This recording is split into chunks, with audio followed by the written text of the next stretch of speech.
of Age by Paleowriter, Chapter 11. You look a little ill, Moxie noted. Head wound bothering you? Yeah, Rarity said, patting her hoof to her temple. I suppose. She laid back down on the dusty cave floor, turning her face away from the dragon. Spiky Wikey, what does any of this mean? Can I? Do you? Could we? The question swirled through her mind as her heart pounded in her chest. To be with Spike for life, or to watch somebody else get that privilege, or some dragon. Oh goodness. What if he decides he doesn't want to be with me because I'm not a dragon?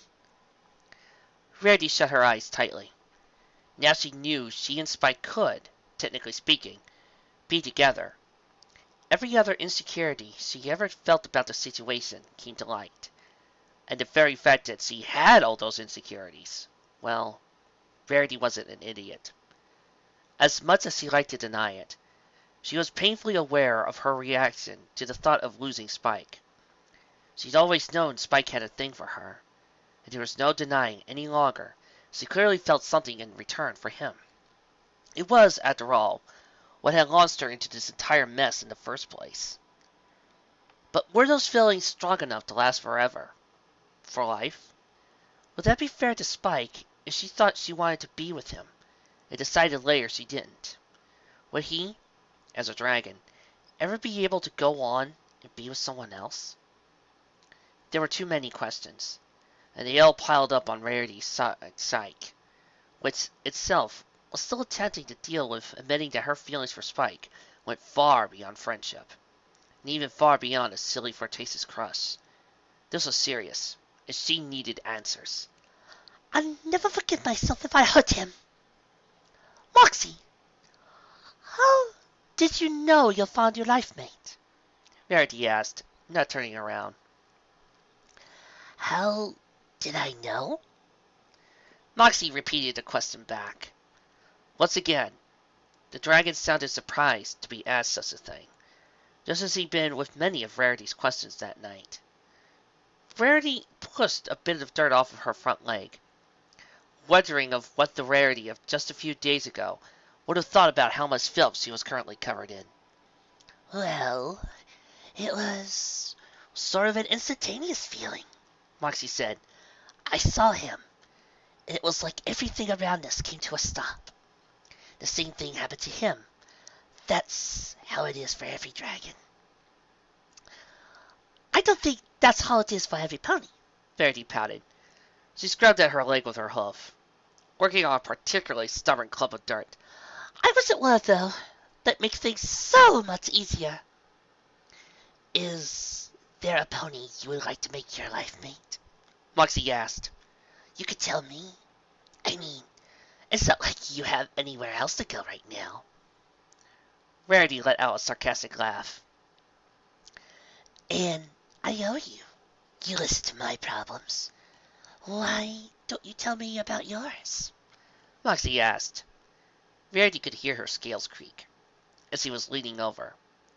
Sure enough, when Rarity tilted her head back to look at the dragon, she had her neck craned down low, near Rarity's level.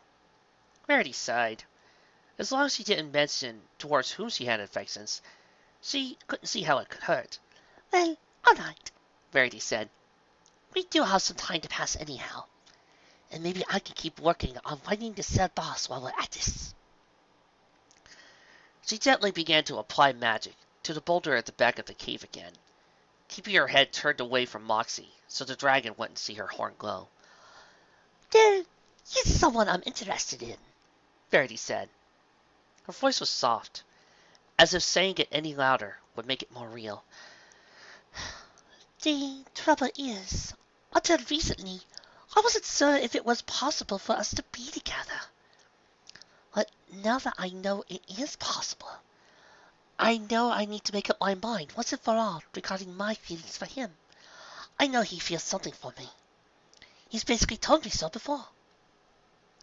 An image of Spike spilling his secret as he fell through the air came unbidden to the front of Rarity's mind. She had to pause her magic again, for a moment to regain control of her emotions. But ponies don't fall for their life mates right away. Moxie asked, for clarification. No, we generally do not. Rarity replied, wiping her eyes and continuing to face away from the dragon into the dark of the cave. She couldn't quite seem to get her magic to start back up. Stupid emotions.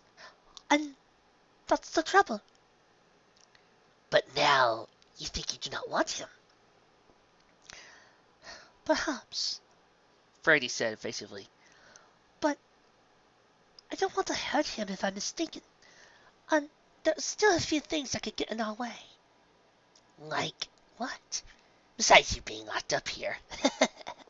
Moxie laughed a little.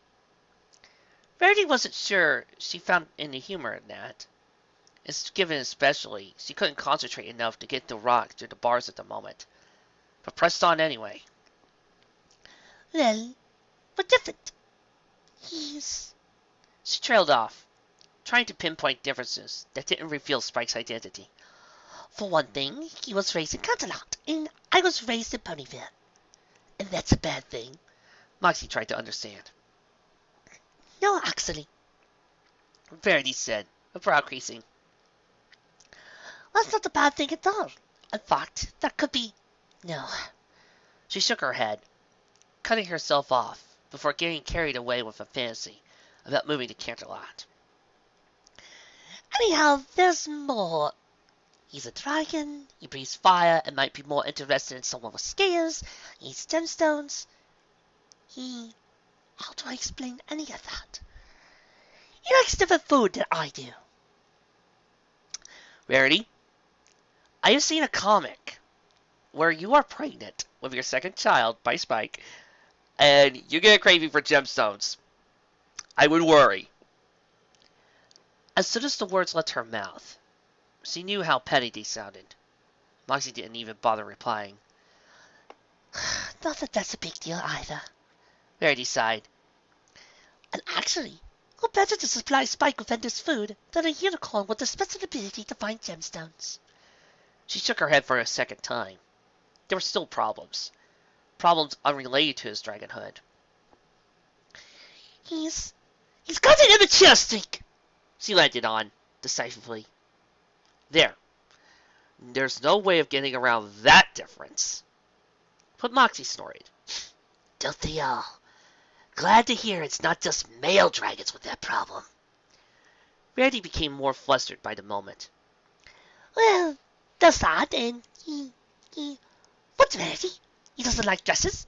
Come on now, you're just grasping at straws. Rarity poked at a rock on the ground. It's hard to explain if you don't know him. So, tell me about him. Moxie suggested. Well, all right. Rarity began carefully. She took a moment to gather her thoughts. Spike's identity had to be kept a secret. With any luck, she'd be out of here before these dragons realized he existed, and she could keep him safe. That is, if she could ever get the cell bar's pride part far enough. He's supportive, caring, generous.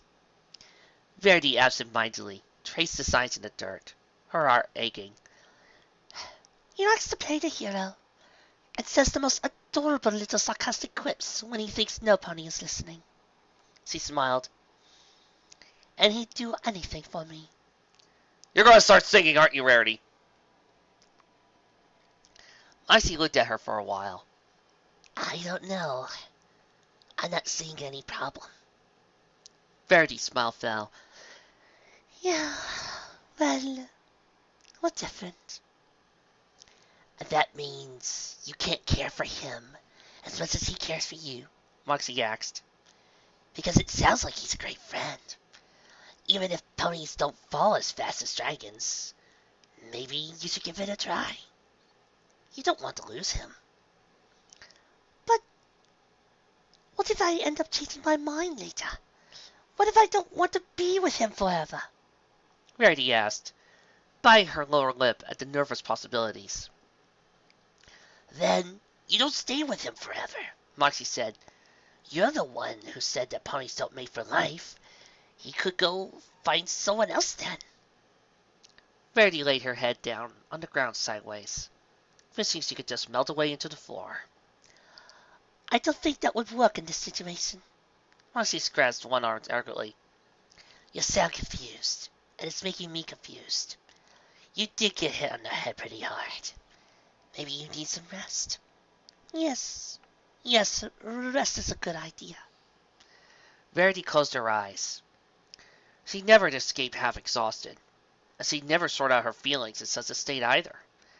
If only she had some pony to talk to that could understand the full situation. If only she was with her friends. Honestly, at that moment, she risked the teasing and humiliation they surely dished out upon learning about her conundrum. But instead, she was trapped in a cave, far away from any pony she knew, with her only guard to comfort her. A crushing loneliness took root in Rarity's heart, followed almost immediately by a wave of guilt. You don't even know what your friends are facing right now. They could be dealing with even worse than you. Several horrible thoughts entered Rarity's exhausted brain, mostly to do with gargoyles. The darkness of the cave didn't do much to calm her imagination. The only comfort that allowed Rarity to slip into sleep at all was knowing that someone would protect Sweetbelle, wherever they may be. Twilight's eyes were on the horizon, but in the dark, Spike couldn't tell what she was watching. So, where exactly are these sea serpent being isles Princess Luna said we should go to? Applejack asked, holding onto her hat. They were traveling rather quickly across the ocean, and wind whipped at them from all directions. The princess enchanted the raft, Twilight said. It should take us right to them. Spike lay down on his back, staring up at the stars, as a fine ocean mist sprayed over him. A few stars shot across the sky, and he sighed. Been a lot of those tonight, he noted. Maybe it's a good sign? A lot of what? Twilight asked. Shooting stars, Spike replied. Twilight's head jerked upwards, her eyes narrowing at the sky. There shouldn't be. What's so weird about a few extra shooting stars? Applejack asked. Spike rolled on his side, yawning. Nothing. Twilight's just upset. She doesn't have the sky as memorized as she thought she did. No, you don't understand, Twilight said. Shooting stars are actually bits and pieces from asteroids and comets, and only occur in much greater numbers when our planet passes through the debris field of such an object in space. And your problem is? Applejack asked. We aren't traveling through any field like that right now, Twilight said. Or we shouldn't be. Spike! Get my scrolls out! Spike climbed to his feet, wobbling a bit on the moving raft. He went over to Twilight's bag and unpacked the scrolls she brought from the library. You really want to work on your scroll translations now, Twilight? Spike asked, dismayed. Twilight didn't answer him.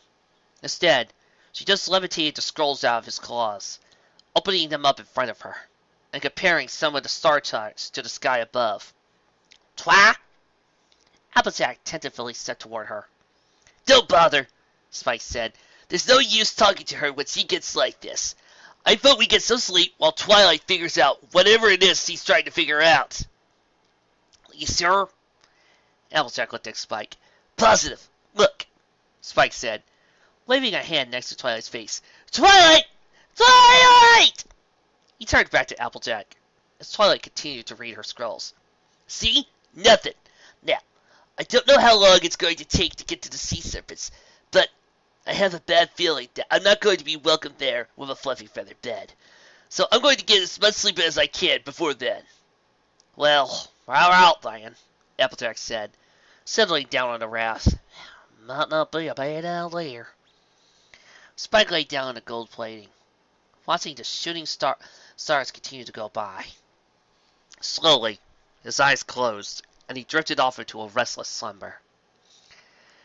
In her cell, many miles away, Rarity slept, fitfully tossing and turning, unaware of the beautiful cosmic light show just outside. She hugged her legs in close to her body, shivering in the cold cave. Her homesick mind only allowed her to dream about the friends she had missed so dearly. "Idiot! Idiot! Idiot!" Spike bolted upright on the raft. It was still pitch black outside. "Twilight! What's wrong?" "I translated these scrolls incorrectly. That's what's wrong! Asteroid, not comet, Spike! Asteroid!" "And the difference is?" Spike asked. "The difference is that asteroids are much, much rockier than comets. Comets are mostly ice and dust, and if they break up, they're just tiny bits that often melt. Asteroids leave behind massive chunks of rock and metal." Applejack sat up, rubbing her eyes. "What's all this about?" she asked sleepily. "All this time I've been mistranslating one key word, and now there's an unpredictable, massive meteor shower. What I thought was a comet collision that would have created a light meteor shower for several centuries from now actually was an asteroid collision. With completely different composition and initial orbiting paths, the asteroids left behind a huge debris field that migrated into our planet's path now. With my new calculations, there's enough material to bombard us for many nights in a row." "Are any of these asteroid bits going to hurt us somehow?" Applejack asked, climbing to her feet, putting her hat on, looking up at the skies. "I don't know," Twilight said. "Two asteroids collided. Who knows the size pieces they've left behind, and what they could be used for? Oh, I've messed up big time, big time, big time! What will Princess Celestia say?" "Hold on.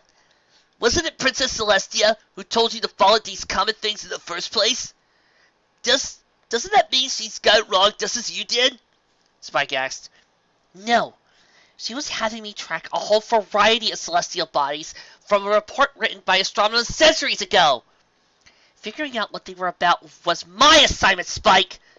Twilight began to get a fragile look that Spike knew all too well.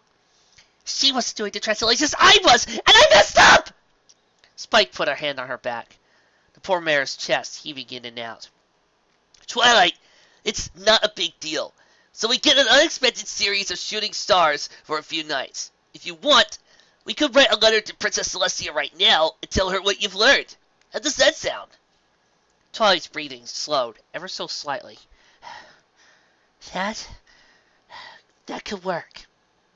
"There, you'll see sugar clamp?" Applejack said. "Nothing to worry about." "Oh, I hope not," Twilight replied. "We have plenty of other things to worry about," Spike said eternally, feeling more than a little frustrated that Twilight was panicking about her scroll assignment, and not about the fact that the gargoyles were destroying Equestria, that Rarity was currently kidnapped, and he had to embrace his marauding, constantly unsatisfied monster self to fix any of it. "Dear Princess Celestia," Twilight began, as Spike wrote, "please share this information with Princess Luna as soon as possible. The meteor showers affecting our skies are a result of an asteroid collision centuries ago, and now the rock, likely high in iron content, is raining down on the planet. This may be what the gargoyles are after." Spike's claw jerked to a halt mid-sentence. He had not thought about that possibility, and now he felt like a complete heel for assuming Twilight's panic was for thinking she simply botched an assignment. "Well there," Applejack said. "You mean to say the gargoyles could use these space rocks?" "Not just use them," Twilight said. "I speculate it may be why they are on a rampage at all right now. It's just too perfectly timed." "So, are we allowed to panic yet?" Spike asked, scratching his back with a feathered quill. "Just finish the letter!" Twilight ordered. Spike did as he told. After sending the message, he looked toward the horizon. A few rays of sunlight began appearing in the east. "Could have really used a bit more night there, Celestia. But I guess I'll have to face all of this without much sleep. Seriously, the gargoyles are after space rocks? And I need to grow big and fight them? Is the whole universe conspiring against me?" Twilight began to talk again, but was cut off as two huge bursts of spraying water shattered their magically prepared craft, dredging all three of them. "Yep, definitely being conspired against." What the? Applejack started. Two absolutely gigantic sea serpents reared up on either side of their raft. Spike's jaw dropped clear open. These creatures made the one back on the beach look like a puppy.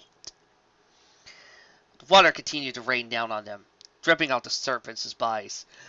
What are two ponies and a tiger doing in Sea Serpentania? One of the two sneered, running a hand through his blonde hair. That's what I was wondering, the second one said, his blue scales glistening in the moon's sun. And how did they get the sea serpent raft? The first asked. They began to circle, and Applejack, Twilight, and Spike huddled together tightly. We're sorry to intrude, Twilight began, scrunched by Spike's side. We're representing Equestria, and have come on behalf of Princess Celestia and Princess Luna to inquire after our missing companion Rarity. Rarity? The blonde sea serpent repeated back. Rarity! Spike piped up. She's a unicorn, about this tall! He separated himself from the two ponies, and held his hand up to their height. White coat, lavender mane, most beautiful eyes you've ever seen. You, of all creatures, should know where she is! The blue sea serpent said, leaning down and shoving one finger at Spike's chest. Your kind stole her! Hi now! Applejack said, stepping defensively in front of Spike. Spike here didn't have anything to do with that. He's here to help rescue Rarity. We really need to speak to your rulers, Twilight said. We have important information to share about the war. Spike opened his mouth, and then shut it when Twilight gave him a warning look. Apparently, he wasn't allowed to mention yet what his role in all this was. A likely story, the blonde sea serpent sniffed, tapping his chin up and away from their raft. But we're friends of Stefan's, Twilight said next. The Duke the Doubtful, the blonde said. Twilight scowled, stamping a hoof impatiently. She looked about as frustrated as Spike's bed. It's true, Applejack said. We do know him! They do know his name, at least, the blue one said. I thought of the generous one. The first sea serpent tapped his chin. You have a good point there. All right, you talked me into it. To create honor with them. He clapped his hands together, and the next thing Spike knew, the raft was being dragged through the ocean at super speeds. It was easy, Applejack noted, as they rapidly bounced at wave after wave. The three had gone back to clinging to each other for dear life. I may have something to do with that. Twilight looked up at her glowing horn. Twilight! Spike exclaimed. I know I promise never to do the mind spells bike, but this was an emergency. Use your power to make it slow down, Spike asked. Turned out, the question was moot, because they came to a sudden and splashy halt at that exact moment. Spike was nearly thrown by the raft, caught only by Twilight's magic. Spike crossed his arms, sitting on the finally still raft in a puddle of giant water. Yep, he did not like how this day was starting. Wow. Applejack gasped. Spike allowed his eyes to drift up, and he grasped them as well. In front of them were several enormous craggy spires of rock, all arranged in a circle, and around the rocks, dozens of enormous sea serpents swam. Spike shrunk back a bit. He had no idea sea serpents got this big. These must be the meeting isles, Twilight observed. Fascinating! The two sea serpents that had brought them there shook their heads quickly. Yes, one of them said, but how did we get here again? And why did we bring you? No time to explain, Applejack said, her face blanching as he evaded the question. Might we play Spike to let's hear Queen Ileana you talked about? The blonde one fiddled with his hair some more. Did someone say my name? Spike spun around to see a red and white sea serpent with impressively long locks of hair gliding through the water toward their rafts. Yes, your majesty. The blue sea serpent exclaimed. Ah, more ponies. I shouldn't be surprised. I'm sure you're here about your kidnapped ambassador. The queen asked. Spike and Twilight bowed low, and Spike and Applejack followed suit. Your Majesty, Twilight began, impressively keeping her balanced, even as a big wave flowed through, bumping their raft up and knocking Spike to his tail. Allow me to introduce myself. My name is Twilight Sparkle. This is my friend Applejack, and A dragon. The queen finished for Twilight. She swam once around them, narrowing her eyes down at Spike, who gulped as he stood back up. Well, I think I can see what's going on here. I wish I could say I was more shocked, but you ponies rarely have regard for things that are meant to be beyond your control. Bring out the prisoner, she ordered, spinning toward the two sea serpents that brought them toward the island. Twilight put a protective hoof over Spike's shoulders. Excuse me, Your Majesty, but just to be clear, what do you think is going on here? Please excuse my bluntness and any rudeness from my guards, Queen Ileana said, tossing her hair. It's just that there's much going on at the moment here, and the time for usual pleasantries is long past. It's obvious to me that the dragons have made their demands to your nation, and you've brought one of the eggs they wish to obtain in exchange for your missing citizen. Except that you've already hatched the egg, and somehow ended up in our isles mistakenly instead of that by the dragon shore. Okay, that's scarily close to accurate. Twilight raised an impressed eyebrow. You don't encounter many ponies associating with baby dragons, Queen Alia replied, winking. True, I suppose. Though, you didn't get quite everything right there, Applejack said, wringing out her mane. We haven't actually heard from the dragons themselves. Sweetie Belle told us what was going on, thanks to Stefan saving her life and all. My nephew saved the young unicorn, Queen Ileana smiled. Glad to hear he's okay then. Well, okay, might be an overstatement, Applejack said, throwing her mane back over her shoulder with a wet thwip. Can we please fix our minds? One of the two sea serpents' captors returned, twirling his thumbs impatiently. They're so dumped and unkempt.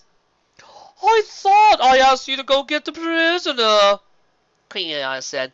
Oh, right away, your majesty. Both serpents swam off toward the biggest of all rocky outcrops. Prisoner? You mean you have Rarity here? I thought the dragons had her! Spike asked, his heart leaping into his throat as he put two and two together. Oh goodness, it talks! Queen Ileana said, putting a hand to her cheek. It's so young, too!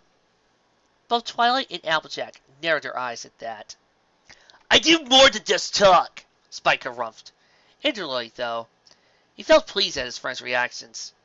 Now, where's Rarity? Rarity? The generous one, yes, the Queen said. Well, we certainly don't have her. I'm talking about a different prisoner. Spike crossed his arms. No Rarity. And patience began to get the best of him.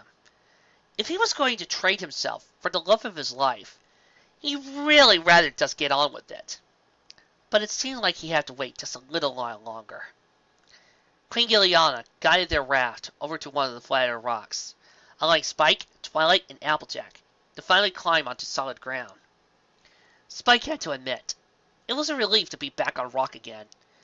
And he definitely wasn't born for sea travel. So, who is your prisoner? Twilight asked, interrupting Spike's enjoyment of feeling the rocky grip between his toes. Him! Queen Ileana gestured behind her at more of the rocky isles, and Spike stretched to see what she was talking about. Our two serpent guards returned, dragging behind a chained yellow dragon through the water. Several onlookers pointed, whispering. The dragon snorted smoke out of its nostrils. It looked like it wanted to tear every single sea serpent apart with its claws, if only to get free of the chains. Spike shrunk back a little. You're going to turn into that soon, he reminded himself, swallowing hard. He looks angrier than a frog in a cornfield, Applejack whistled. Sure does, Twilight said. He's one of the dragons that led the attack on our meeting, Queen Ileana said. The same attack that resulted in your friend's kidnapping. Spike's eyes steeled over. The creature tossed unceremoniously onto the rock beside him. It laid flat, thrashing in its chains. Something in Spike's core clicked over, balled up his fists, and marched straight up to the yellow dragon's face. Where is Rarity? Spike demanded, leaning in to look the dragon in its golden eyes. Whoa there, Spike! Applejack said, as she and Twilight darted up to his side. Then both ponies immediately ducked, as the yellow dragon snorted fire out of its nostrils. The fire washed over Spike, and he held his ground. The yellow dragon remained on its side, glaring at Spike. Ash fell around him. Where is she? He demanded again, stomping one foot. Twilight bit her lower lip, watching nervously from the side. Spike! She started, taking a tentative step toward him. He ain't going to be able to answer you with his mouthful chain left by it, Applejack said, stopping Twilight from getting any closer, holding her back with one hoof. Is there any way we could let this here dragon talk to us? She asked the Sea Serpent Queen.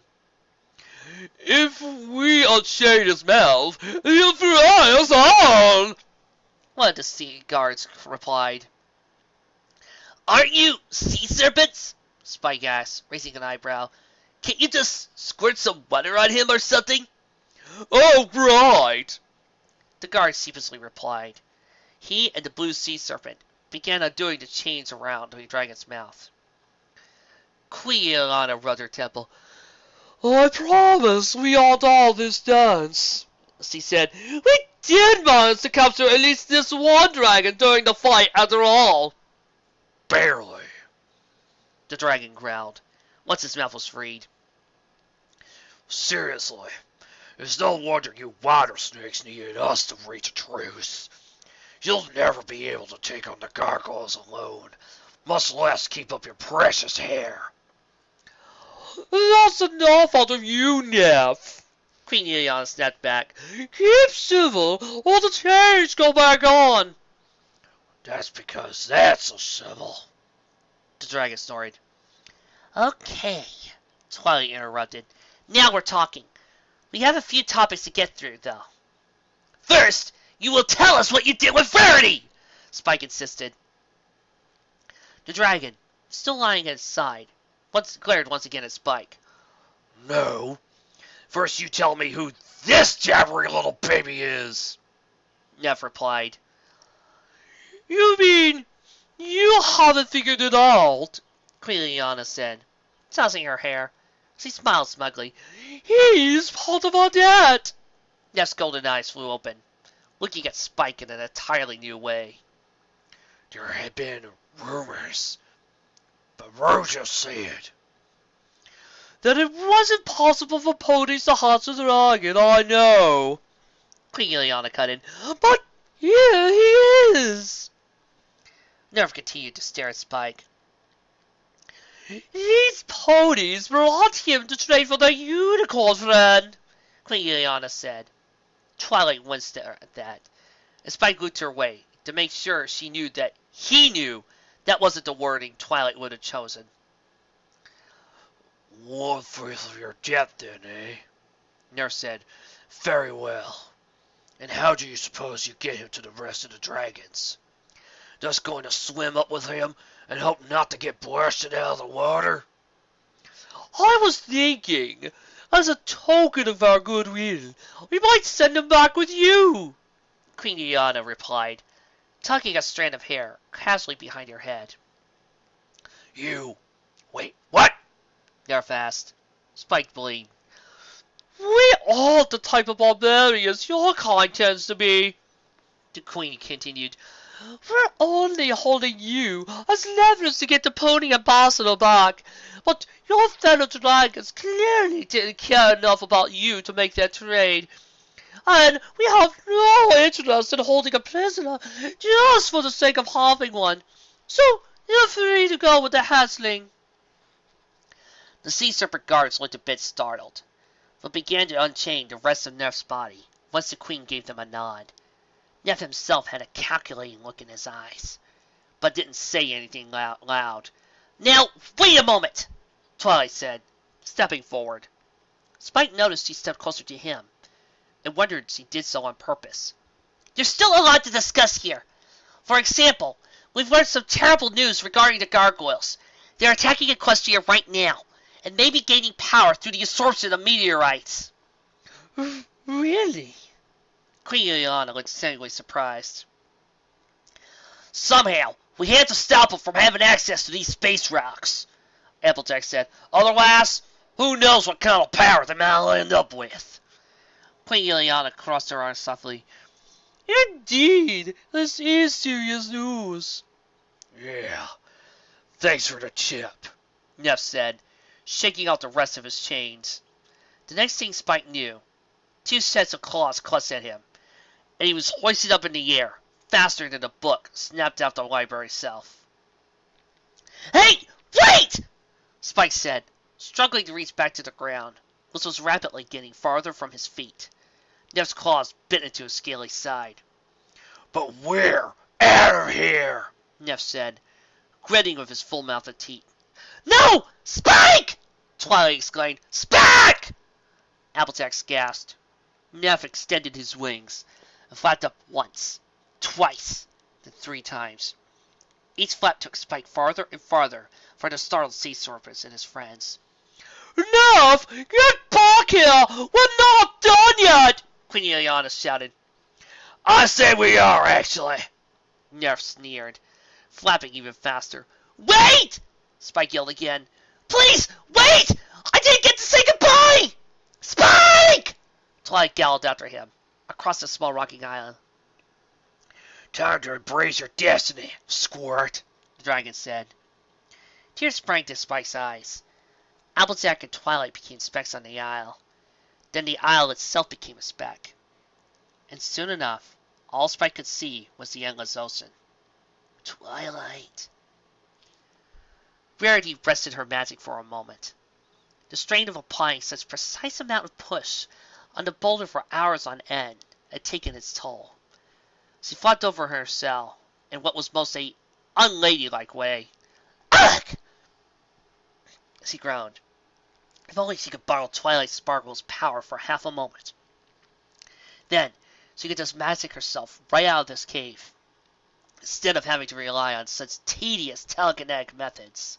The morning had been exceedingly dull. Moxie's shift had ended, and her new guard didn't want to chat at all. Breakfast had been a pile of torn cliff grass that the new guard had clearly just yanked from outside the cave walls. It was most upsetting. But suddenly, there was a commotion. Shouts echoed off the black cliffs, and Rarity thought she spied a yellow dragon flying in, and nearly a dozen other dragons flying out to greet it. Even her lackluster guard looked intrigued. Something was happening. But what? Spike was dropped onto the craggy stone, and immediately encircled by dragons of many different colors. A large, turquoise one stepped forward. You sure see he's one of the eggs? The dragon asked Neff, who had just landed behind Spike. They perched along a massive cliffside of black, porous rock. The midday sun baked down on them, and Spike knew that ponies would be sweating like crazy if they were there. But they weren't. His friends were a long way away now, and he wasn't entirely sure he'd see them again. At least, not his recognizable self. I am, Spike said, finding back his emotions and climbing to his feet. I was hatched by Twilight Sparkle from an egg that Princess Luna had traded for centuries ago. Targeted for his size, ain't he? Neff said. See? The bigger dragon leaned down to look Spike in the eye. But how do we know? He asked again. Because, good question. Spike thought for a moment, wiggling his toes. Then held up a finger in triumph. Because I've turned heels before! Went on a serious rampage in Ponyville! Scary stuff! He put his hands on his hips. So, if that's why you want me, then you've got me. So, now, let Rarity go! He was a little proud of his speech, but the huge dragon in front of him just looked quizzical. Rarity. The pony we've got, Nurse said. Rojo, I think he's for real. Why else would the ponies have him? The other dragons all murmured their thoughts to another, and Spike gulped. This was just like the time he tried to convince the dragons into migration he was a real dragon, except about 100 times scarier. Mostly because these dragons were about 100 times bigger, give or take a power of 10. Okay, kid, The dragon called Rozo said, jabbing a finger at him to make Spike fall backwards onto the craggy rock. A breeze floated past him, and a cloud moved in front of the sun. Prove it. Grow. Grow? Spike asked.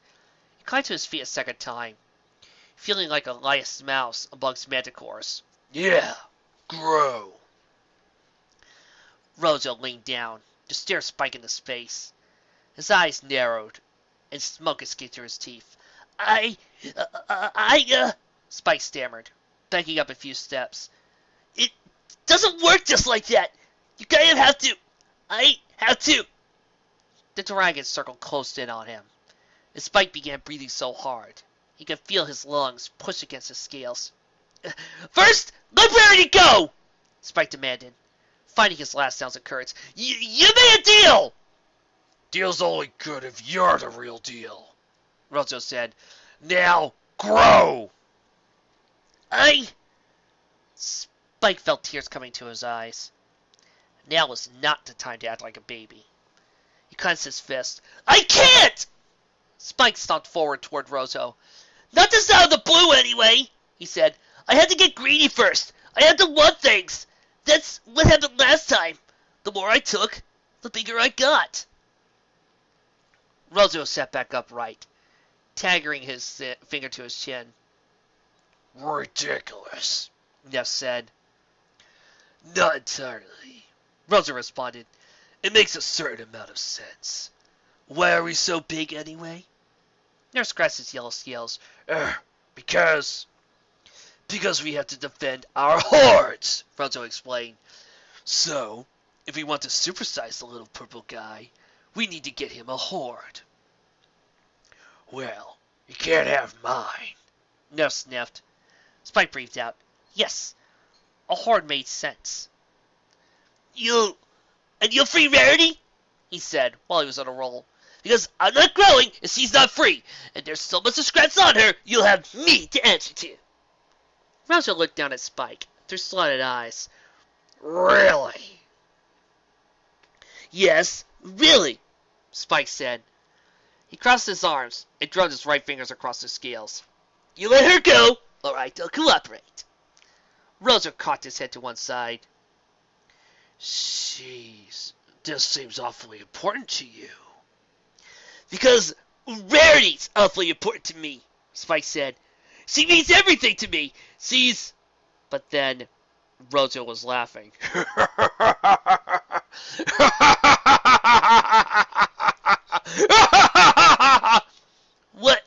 What's so funny? Spike asked. Oh, this is too much, Rozo said, slapping Nerf on the shoulder. The yellow dragon stumbled forward a little, clearly not getting the joke. You. Rarity's nothing to laugh about. Spike felt incensed by the moment. She's the most beautiful, most generous pony you'll ever meet. She's talented, kind, gorgeous, You really like her, don't you? Rozo asked. Well, yes! Spike said.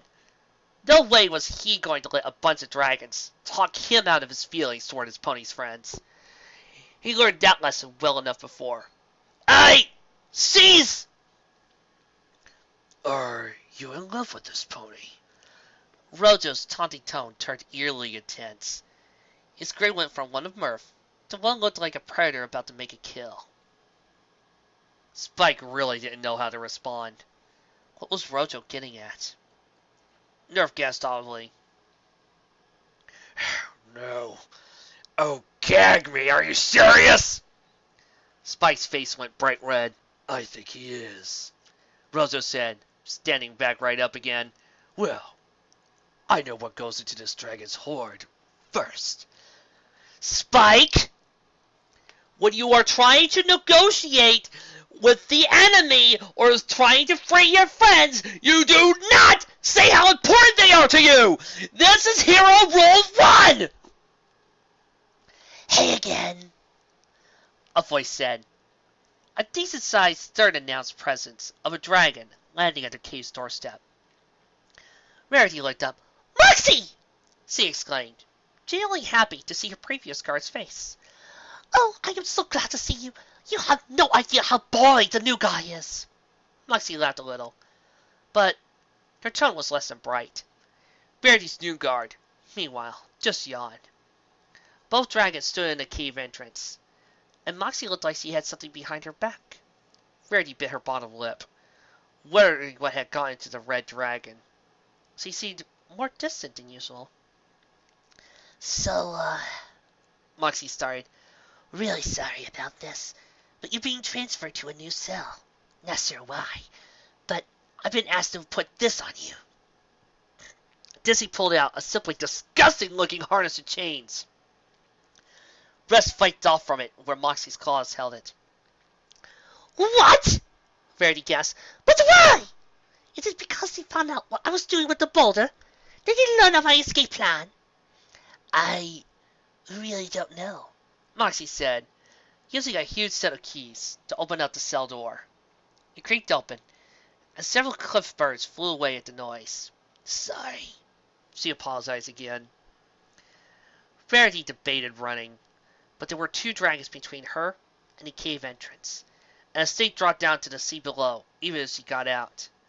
Her hesitation cost her, because before she knew it, Rarity had the harness tightly tacked on. She fell to the floor under the weight, and her collapse was no dramatic act. Good grief! With a harness like this, how could he ever expect any pony to carry or pull anything? Rarity asked. Come along now, Moxie said, tugging a bit at the chains.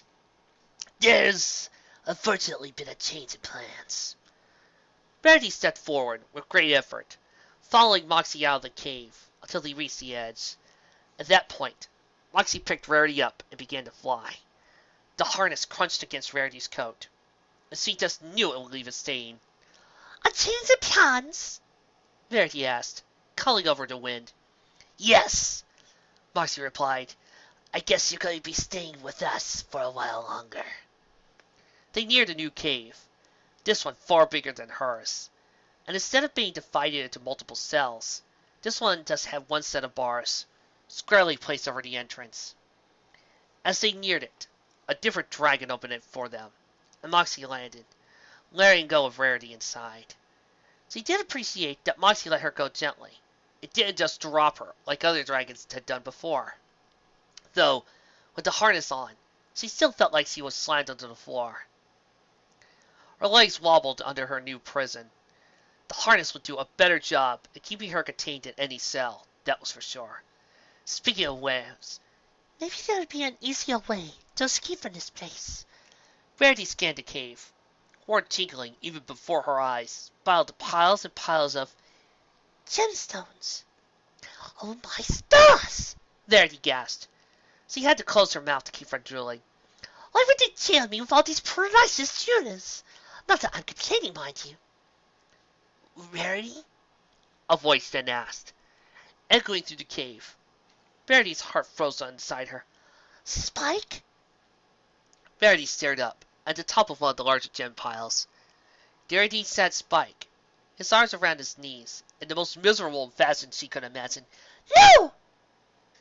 Rarity, I'm so sorry, Spike said, squeezing his knees even tighter to his chest. Spike, how are you? But how did you? But no! Why, you weren't supposed to be here! Rarity stammered. What's going on? Why is this happening? Do you have any idea what they want to do to you? Spike nodded glumly from atop the gem pile. I do. That's why I came. They said they'd let you go if I came. Oh, Spike. Rarity pulled herself toward him, across the cave floor, trying to heave the weight of the harness. Tears spilled from her eyes as he collapsed under the rusting contraption, too physically and emotionally exhausted to continue. I'm so sorry, Spike. I was going to escape, to confine you, to stop you from coming, to save you. Spike looked at her.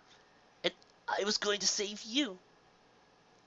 Tears came from her even faster now, and Rarity put her two hooves to her mouth. Spiky Wakey! A huge sniffle came from the king's entrance. There Moxie sat, wiping her own eyes. I think I finally understand our talk last night, Rarity. The dragon slouched her giant shoulders, then turned and shut the bar cell door. Aren't you guys glad I didn't, during the Rarity sleeping and the Spike sleeping sequence, I did not try to sing somewhere out there?